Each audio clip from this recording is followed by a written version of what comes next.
हमारे घर के पास एक पुरानी वीरान कज़िम्स की कोठी थी। पूरे गांव में नाम था कि वहां भूतों का डेरा है। लोग उस जगह से ऐसे बचते जैसे वहां मौत खड़ी हो। मैं कई बार सोच चुका था उस कोठी की डॉक्यूमेंट्री बनाने का, ताकि यूट्यूब पर धमाल मचाऊं, लेकिन डर हमेशा रास्ते में आकर खड़ा हो जाता। फिर एक रात हिम्मत बटोरकर मैंने कैमरा उठाया और कोठी की तरफ चल पड़ा। रात का सन्नाटा, टूटी दीवारें और सूना बागरान, सब कुछ उतना ही डरावना जितना लोग कहते थे। तभी मैंने देखा, दो लोग खिड़की से अंदर घुसने की कोशिश कर रहे थे। मुझे समझते देर नहीं लगी, वो चोर थे। मैंने शोर मचा दिया। आस पड़ोस वाले घरों से लोग निकल आए और दोनों चोर पकड़ लिए गए। पर मेरा असली मकसद वीडियो बनाना फिर अधूरा रह गया।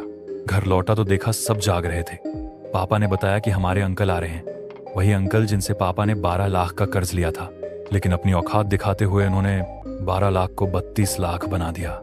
20 लाख का फ्रॉड और अब धमकी। रात के लगभग 3 बजे अंकल पुलिस लेकर हमारे घर पहुंचे। मैं चुप नहीं रह सका। तभी अचानक मेरे साथ कुछ ऐसा हुआ जिसकी कल्पना न मैंने की थी न पापा ने। ऐसा लगा जैसे मेरे शरीर पर मेरा कंट्रोल ही न रहा हो। मैं अपने कमरे में गया और एक बैग लेकर बाहर आया।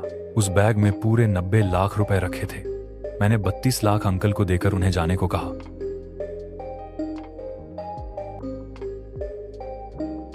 लेकिन अंकल मानने वाले कहां थे। अंकल अंदर से इस बात से जल रहे थे कि उनके मिडिल क्लास भाई के बेटे ने रातों रात इतना पैसा कहां से निकाल लिया।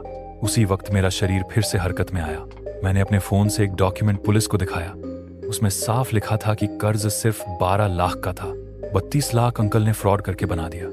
सबूत देखते ही अंकल की हालत खराब हो गई और वहीं गिर पड़े।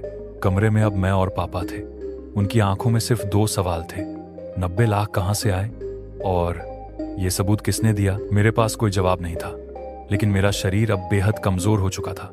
आंखों के सामने अंधेरा छा गया और मैं वहीं बेहोश होकर गिर पड़ा।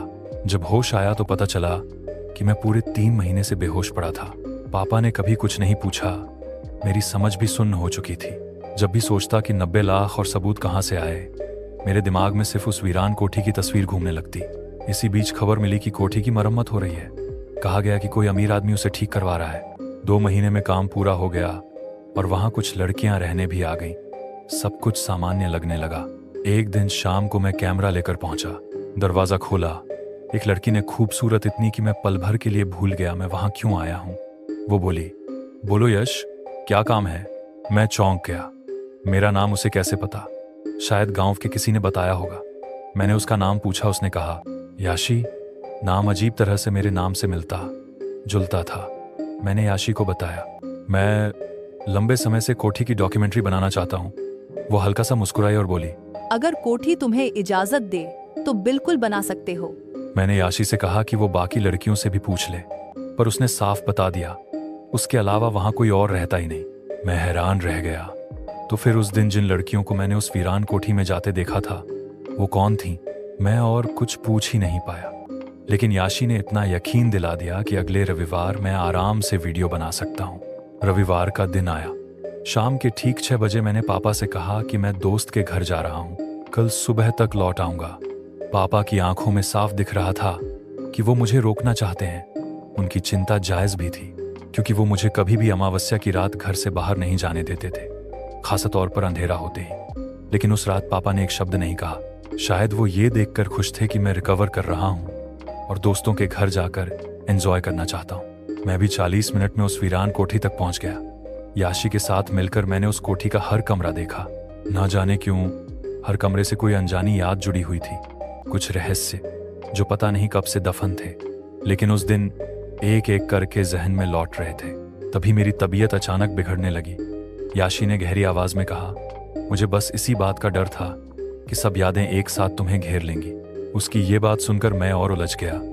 अचानक मेरी आंखों के सामने कुछ पुरानी झलकियां आने लगीं, जैसे इस कोठी से मेरा कोई पिछले जन्म का रिश्ता हो। बस इतना सोचते ही अंधेरा छा गया और मैं बेहोश होकर गिर पड़ा। जब होश आया तो रात थी। मैं अपने घर में था और मेरे सामने पापा खड़े थे। मैं उन्हें देख तो पा रहा था, लेकिन न बोल पा रहा था, न ही अपना शरीर हिला पा रहा था। मेरी नजर घूमी तो मैंने देखा वही अंकल जिन्हें जेल हो चुकी थी मेरे सामने खड़े थे, और साथ ही एक डॉक्टर भी। डॉक्टर की बातों से पता चला कि मैं पूरे 2 साल बाद होश में आया हूँ। यानी याशी के घर पर बेहोश होने के बाद से पूरे 2 साल बीत चुके थे। इस बीच मेरे इलाज पर पूरे 21 लाख रुपए खर्च हो गए थे। घर लौटने के बाद पापा ने बताया कि अब हमारे ऊपर फिर से 30 लाख का कर्ज हो चुका है, जो उन्हीं अंकल के पास है। उन्होंने ये भी कहा कि पहले जब 32 लाख चुका दिए थे तब 58 लाख बचे थे, लेकिन वो रकम चोरी हो गई। मैं पूरी तरह से हक्का बक्का रह गया। सब कुछ बदल चुका था। जब मैंने पापा से याशी के बारे में पूछा तो उन्होंने जो जवाब दिया उसने मेरी रूह तक हिला दी। पापा ने कहा, इस गांव में याशी नाम की कोई लड़की कभी आई ही नहीं।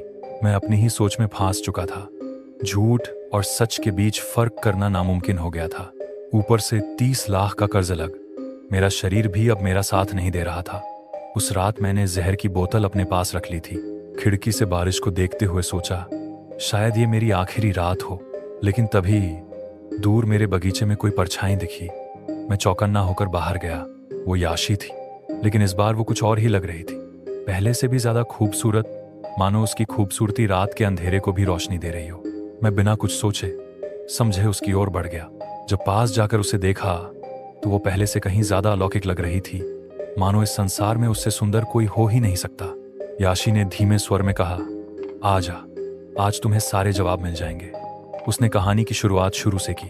उसने बताया, जिस दिन मैंने उस वीरान कोठी को चोरों से बचाया था, उस दिन खजरक मुझसे बहुत खुश हुआ था। खजरक यानी उस खजाने का रक्षक, एक ऐसा प्रेत जो सदियों से उस कोठी के खजाने की रक्षा कर रहा था। खजरक ने खुश होकर ही मेरे शरीर को अपने कब्जे में लिया था ताकि वो 90 लाख रुपए और अंकल के खिलाफ सबूत मेरे सामने ला सके। और यही नहीं, उसने 30 लाख का कर्ज भी पूरा कर दिया। फिर याशी ने मुझे मोबाइल खोलकर बैंक बैलेंस देखने को कहा। मैं सन्न रह गया। कल तक जिसके पास मुश्किल से 2 लाख थे, आज वही लड़का 3 करोड़ का मालिक बन चुका था। याशी ने मुस्कुराकर कहा, यह सब खजरक ने किया है।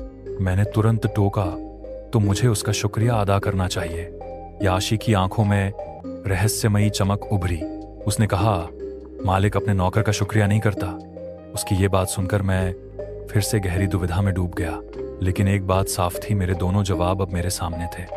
90 लाख और अंकल के खिलाफ सबूत, ये सब खजरक ने किया था। मैंने याशी से सीधा सवाल किया, तुम्हें ये सब इतनी डिटेल में कैसे पता है? वो कुछ देर चुप रही।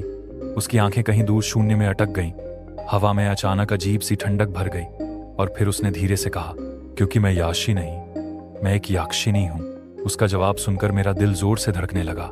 यह सुनकर किसी का भी यकीन करना मुश्किल था, लेकिन उसकी सुंदरता किसी यक्षिनी से कम भी नहीं थी। उसकी आंखों की चमक से साफ लग रहा था कि वो सच बोल रही है। मैंने हिम्मत जुटाकर पूछा, तो फिर उस कोठी में जो अनजानी यादें मुझे आई थीं, मेरा उससे क्या रिश्ता है? याशी हल्की मुस्कान के साथ बस इतना बोली, उस कोठी से ही नहीं, मुझसे भी तुम्हारा रिश्ता है, बहुत पुराना रिश्ता, जिसका सच सिर्फ समय आने पर ही तुम्हें पता चलेगा। ये कहकर वो अचानक धुंध की तरह गायब हो गई। मैं अवाक खड़ा रह गया। उस रात के बाद 3 महीने बीत चुके हैं। आज भी जब अकेला बैठता हूं तो दिमाग में वही सवाल गूंजता है, अगर याशी सचमुच यक्षिनी थी तो कहीं मैं खुद को यक्ष तो नहीं? तो दोस्तों,